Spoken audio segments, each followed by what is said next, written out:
Hi guys, hello, and welcome back to my depressing channel where I apparently only talk about sad things. This is going to be part 2 of my abusive relationship. This will be more of the uplifting, but we're going to get into the actual, I kind of just set it up last time to be like, this is the pinnacle, this is when everything started to go down. And now this is going to get into the nitty gritty, but it's also going to talk about how I got out of that. If you are interested in hearing more stories like this about my very fucked up life, go ahead and subscribe. You can do it. But we're going to move on. I'm going to get right into it because these stories are very long. So, in the end of part 1, I had just found out that he had been cheating on me the entire time that we were together. The whole time. With people that I knew, he would bring them to my house and be like, this is just my friend. I had seen these people. I had befriended these people because I didn't know that they were sleeping with my husband. So I was very embarrassed. But ultimately, he convinced me to stay because he said it was all, basically it was like, because I couldn't prove anything. He said everything happened, it was a year ago. Like, I did a lot of bad stuff a year ago. And now I just, it's just coming out now, but I'm so glad you know. And that's it. So I know it sounds really dumb, but I was like, you know what? I have this baby. I don't work right now. And I can't support myself in this baby, this fresh little human being. So I said, you know what? I'm going to put it out of my brain. Because I was very deeply in love with this person. And the psychology of it later we'll talk about, but I thought that this was like my person, and it was like, that was fucking it for me. And I said, you know what? It was that long ago. It's going to be a long road before I ever trust you again, and nothing, our relationship will never be the same. And he was like, as long as you don't leave me, I will do anything that I can to fix it, and we will make it better. Just don't leave me. And I said, okay. I'm not promising you that because I don't know right now. I don't know if I'm going to be able to stay, but I'll try. And that's pretty much how it was. The next 2 or 3 months were really good. I was like, maybe he has changed. And that was it. I was like, there's no excuse for what you did, but if we can move forward, divorces are fucking expensive. And also, I don't know what I'm going to do. If I divorce you, I can't live. So I said, you know what? Okay. But that's when I started to, I guess, be aware more of what was going on around me, because I was so in the love bubble. I didn't realize how many nights I stayed up where he wasn't home at all, or he would pull up people on his, or he'd just be like, God, I can't wait until you're not so fat and you look better again and blah blah blah. And I was just like, fuck you, and just kind of took it with a grain of salt. But I was pregnant, and he would always tell me that if I stayed pregnant, if I still stayed fat, that he would divorce me. But he would make me get a personal trainer, and I'm just like, but I also am a very laid back person, so I was like, whatever, fuck you. But it made me, it does something to you when the person that you are with says that kind of shit to you every single day about how, I wish you looked like this, or I wish you looked like that. Oh, that was my ex-girlfriend that just walked by. You saw her, the one that has a model body and huge boobs. And I'd be like, that, you couldn't have said the one that's got brown hair, that brown hair. That would have been enough for me. You don't have to tell me about how wonderful her body looks when I am waddling along here. And at that point, he didn't cheat on me for a little while, but he made me pay for him not being able to cheat on me because he didn't know anybody where we lived. He would constantly be very degrading, just, you're worthless, you don't contribute at all, you're a terrible mother, nothing you do is good, everything you cook is bad, you don't fold my clothes right, my house was fucking spotless, and he would complain all the time that it was so disgusting that he was gonna leave, because it would be his clothes that he just took off would be in the floor, and he'd be like, you never fucking do anything, you can't even pick up, all you do is fucking sit here, you're so fucking fat and lazy. For years, this is all I heard. Oh, my hair was very similar to the way it is now. Long, kind of blonde on the inside, but it was red on the top, and very long. I hate your hair. It looks disgusting.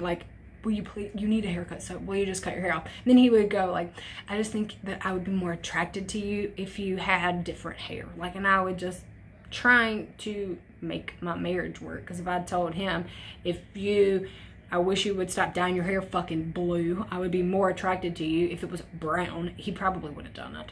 But that had nothing to do with me. That's because he thought that if a woman didn't think he was attractive, that he would die.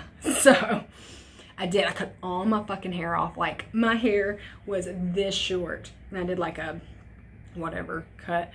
And I dyed it all red because it was red when we met. And he was like, I just miss it when your hair was red. And so I dyed it all red. And then he hated it, of course, immediately. He was like, this is ugly. Like, the haircut you have is awful and I don't like it. So I stripped all my hair color out, dyed it blonde because he wanted it to be blonde. Hated it immediately. Everything I did, it was never good enough. I lost weight. Now you're too skinny. And I was in very good shape because I tried really hard to exercise and I worked out every single day. And I meal prepped and I ate really good. Well, and I was also breastfeeding. So I was kind of hurting myself because I wasn't eating enough.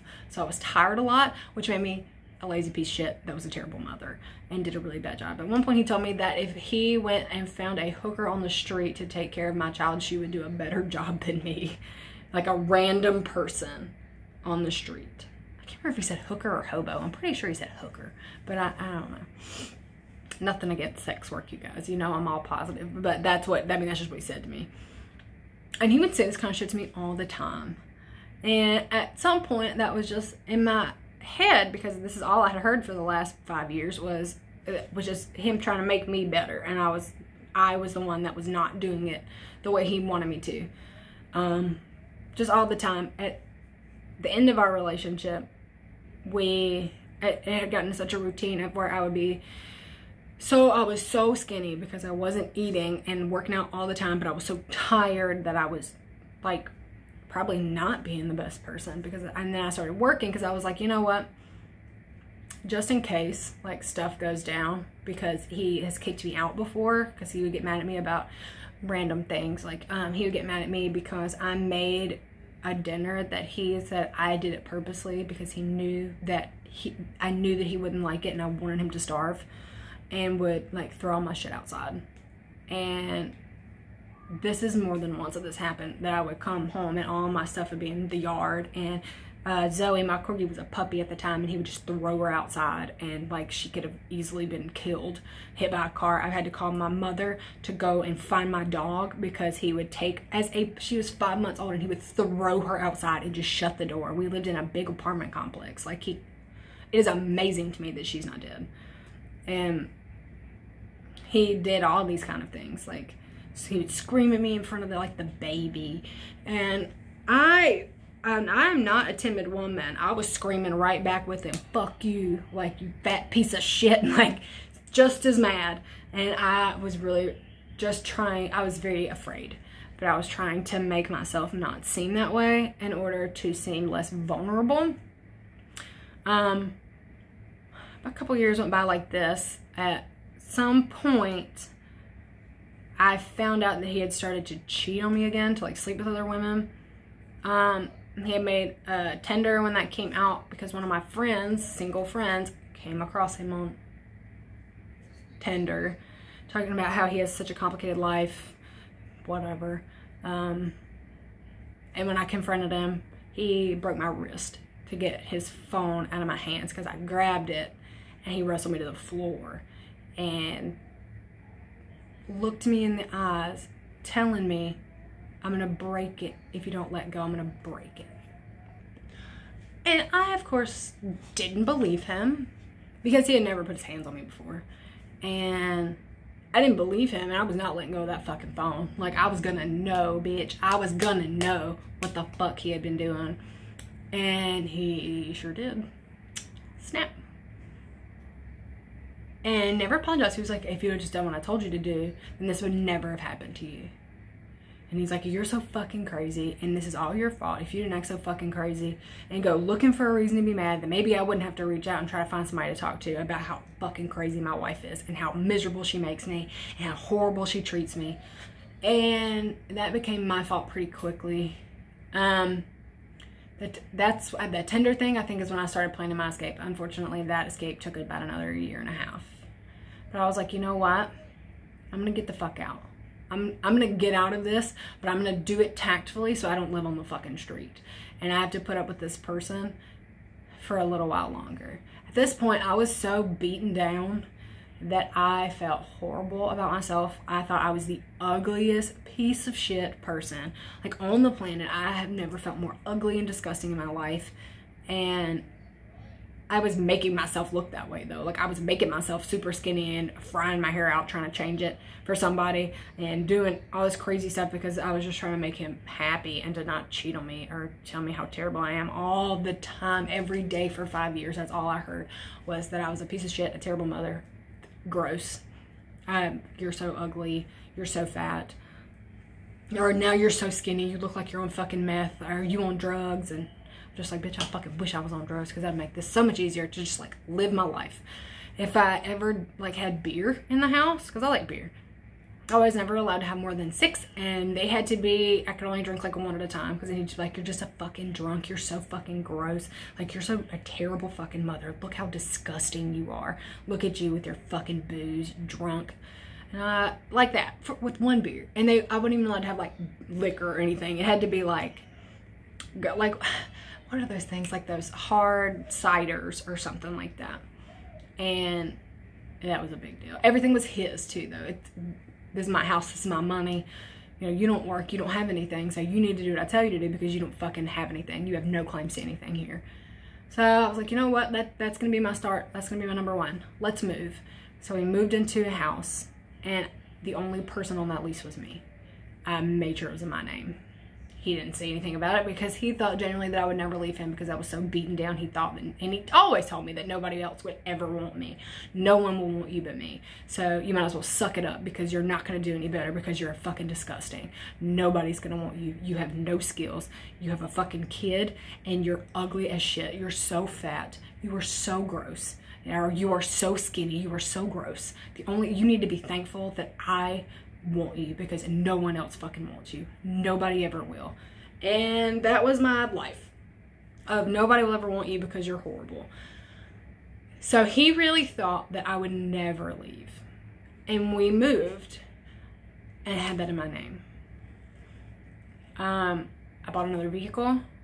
The first vehicle that we had was mine. My dad bought it for me when I was young, and that was still the car we drove. So we got another vehicle, and I financed it in my name only. So I was like, all right, so we're getting there. Started working. I actually got a really good job as a makeup artist, which I had been doing anyway in like my free time. I had worked a couple little jobs here and there, but I was really doing well doing makeup, and I was actually making a pretty substantial living for myself, which of course was never good enough. But I started to slowly piece my way out. We got in a fight about him re-downloading Snapchat because he was not supposed to, like a contingency of us getting back together, so he was not allowed to have Snapchat because he was a fucking perv. And he sent me a picture of him, like just like a selfie with a very obvious Snapchat filter on it, and I was like, you piece of shit. Like, you know. And I went and stayed with my mom for a few days, and she didn't fully understand what I was going through. I didn't tell her everything because I was embarrassed, because I made that mistake the first time that I found out he cheated on me. I told everybody, and then I stayed, and then I was embarrassed. So I never told anyone until I knew that I would leave. So that's probably why most people didn't believe me and still don't. The majority of our former friends believe that all of this is my fault and that the abusive cheater was me. And I've just never really cared enough to correct anyone because if you believe that about me, we were never friends. But she actually convinced me to go. My mother, who didn't know, convinced me to go back and say, you know, it's just easier to work it out. It's easier than getting divorced. Divorces are messy and they're expensive. And now you guys have belongings. Like you guys have cars and a house and kids and kid. And it'd just be really hard. At this point in the relationship, when I was done and leaving and said, you know, I'm finished, I found out that he had been borrowing money from me, taking my car and driving 3 hours to visit a girl He had been letting her talk to my kid on Skype. Everyone knew about her. She had met members of his family, and she had no idea that he was married. He met her on Tinder. And she had a mutual friend that was friends with me on Facebook, and she sent him a picture of my husband and was like, this is my new boyfriend. And he was like, pretty sure that's somebody's husband. She was like, no, like, he's divorced. And then he, like, sent her screenshots of my Facebook profile, pictures of me and him and everything. And she was like, ooh. I knew that he told her that we were divorced legally, that we still lived in the same house because I was a lesbian, okay? And I didn't want anybody to know. So he was like my beard. Like, we stayed in the same house because he was doing me a favor as his friend. And that was it for me. I was done. I was, get the fuck out.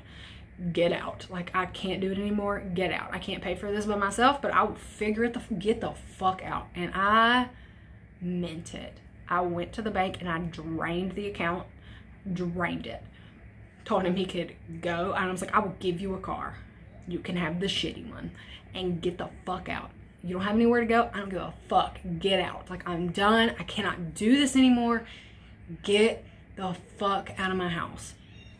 And he wouldn't go. I think he actually may have spent like 2 nights somewhere else, but he was like, no. Just straight up, no. I'm not leaving. He was just like, I made a mistake. He was like, I'm gonna kill myself if you make me leave. I have nothing to live for. And I was just, at that point, he had done this before, but at that point I was like, then do it then, girl, do it. Like, do it if you're bad. Like, because I'm done. If you cared about me this much, you wouldn't do this. And he was just like, oh, it's just because I'm so screwed up. Like, I have so many problems. Like, I had a bad childhood. Fucking bitch, done. And I was through. Then I found out I was pregnant. And I, again, was not able to get divorced because I was pregnant with Paxton. Paxton is somebody you guys have never met on here because Paxton died in utero. I had a very horrible miscarriage from being in an abusive relationship and always being so stressed out and not eating and just killing myself all the time. So I was very unhealthy, and he died when I believe I was 15 weeks pregnant, and I had to be hospitalized, and it was a whole big thing, and he blamed me very, very much for that and told me constantly that it was my fault and that I killed him, and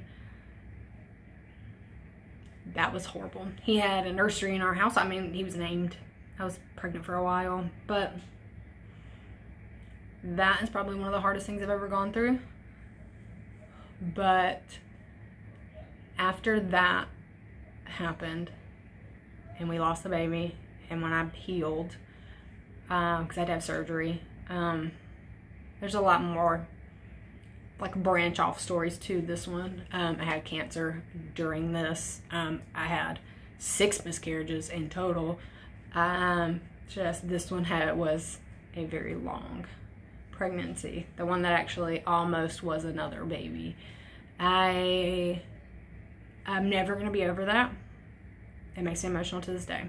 My eyes will cry right now, but that's not what the story's about. One day I will make a video about everything that happened, but right now we're talking about me getting the fuck out. And one of my friends called and was like, are you serious that you're gonna leave him? I said, I'm absolutely serious. I'm not pregnant anymore. I'm filing for divorce. I'm done. And he said, well, I need to tell you something, and I'm sorry I didn't tell you before, but if you were gonna stay with him, I didn't want to make it harder for you. I didn't want to be the reason you split up your family, but he was sleeping with my girlfriend. And here's all the text messages. Here's her admitting it. I can get a video of her admitting it if you would like. Here's receipts from hotel rooms, because she managed a hotel, and he would drive up there and tell me he was at work and not really be at work. He would be 3 hours away in a hotel with her for a weekend or whatever, but all the time. And I knew this person. This person was my friend's girlfriend. She had been to my house. She hung out with me and my kid. And she did that with him, and that was it. I was fucking finished. That's when I was done. And he was not home. He was at work, and I called him and said, "You are not welcome back here." The end. And he said she was lying, and everyone's just lying because they're so jealous of our beautiful marriage and our one that we're making it last. They're all just jealous because none of those people, and he would always degrade them. He'd be like, "Oh, why would you ever think I would sleep with her? She's ugly," or "She's a fucking drunk." He actually did continue to date one of the girls he cheated on me with, like, for a while. Like, I had to let my kid go visit this girl, but that's a whole nother story. But he, again, adamantly denied that anything happened, that I was crazy. And then I was just like, I don't care what you say at this point. I don't care if you admit it. I'm finished with you. Get the fuck out of my house. Get the fuck out. Get out. Do not come back here. You can come pick up your shit if I'm here. That's it. And I let him leave with one box of stuff, and it had to be just his shit, his clothes. Anything else in the house, I was like, fuck you. Look at that. Whose house is this? Look at the paperwork. Is it yours or is it mine? It's fucking mine. Get out. It's mine. And he got out and went to get in the car. I said, "Oh, no. Look at the title of that car. Whose car is that? That's mine. You can fucking walk." And he sure as fuck did. And I never looked back. And it took me 5 years to be able to get out of that, and it will probably take me a lifetime to be able to get better from all of the abuse that I went through for years. It'll take me years. Everyone's gonna want to know if I pressed charges or anything. My legal counsel, because I was going to, said to me, and I quote to you, "Yeah, sweetie, I just don't think there's anything we can prosecute him on. It's not against the law to be mean." So he was just being mean, and that's not against the law. Okay. So he's still out there in the world. He behaves exactly the same way. He has never faced any consequences for his actions, and he probably never will. And that's just the world that we live in. And I haven't seen him in a really long time, but I used to have to see him all the time. When he moved out, he moved a mile up the road, and he came to my house constantly unannounced. Would just show up and would just be there when I got home, or just be inside my house. And it took a really long time for me to be able to feel comfortable enough in, like, my own self to, I don't know, even do something like this, something like come to YouTube to talk about it. But let me tell you, girls, there is a way out. You need to pick a friend that will help you. Hell, I will help you. If you need to talk to me, I will post a link in my Discord server in this description box. I will talk to you. If you need help, we will find you help. We have such an amazing group of people that are all in this group together, and we will help you. You don't have to be punched in the face to be abused. I will probably never get over some of the things that happened to me in those years. And I know I really gave you guys the PG version, but I'm trying to stay monetized every now and then on this channel. And because it's also kind of hard for me to talk about the really bad times, I mean, it was mostly just mental abuse. And I was also not allowed to tell anybody that I was pansexual. I had to tell everybody that I was straight because he said it was very embarrassing to him for me to be anything other than straight. And I had to go back in the closet, and that took a long time for me to be okay with as well, to feel comfortable like coming back out and being like, hey, you know who's hot? Girls. So it took a lot, and it's taken a lot for me. I still have some issues that I probably won't ever get over, and that's just real talk. I'm not trying to make you feel sorry for me, because I'm in a much better place now, but it did happen to me that way, and there is things that I won't get over because of it. I will never fully be able to trust another human being in my life because of how many times I was beaten down by this one person, and how I trusted him, and how he treated me horrible for years. And I was very young when we got together, and it was a really sad time. I attempted to take my own life twice during that time, because I thought that was the only way out, and I was just treated worse because of it. Like I would be punished for talking to anyone or trying to figure out what's going on in my own head, trying to get help for my own issues. I wasn't allowed to do that because it made him look bad, and he's a fucking sociopath, and he doesn't want to look bad. So, oh, and here's the best part. Everything I just told you in the story is being said about me, that I did all of it. It was me, and he was just trying to be a good husband that stayed by my side, and I have people that were my friends that won't speak to me now. And, I mean, it is what it is. You live and you learn and you move on, and some people are horrible, and they just are. And it took me a really long time. It took me probably until this year, till 2019, the fresh ass 7 months in 2019, to understand that it was not my fault and had nothing to do with me. That it was about him fully, and I would stay up all the time. Stay up like 24 hours awake, making actual pen and paper lists of all of my faults to try to figure out which one, like trying to pinpoint what it was about me that made him do that to me.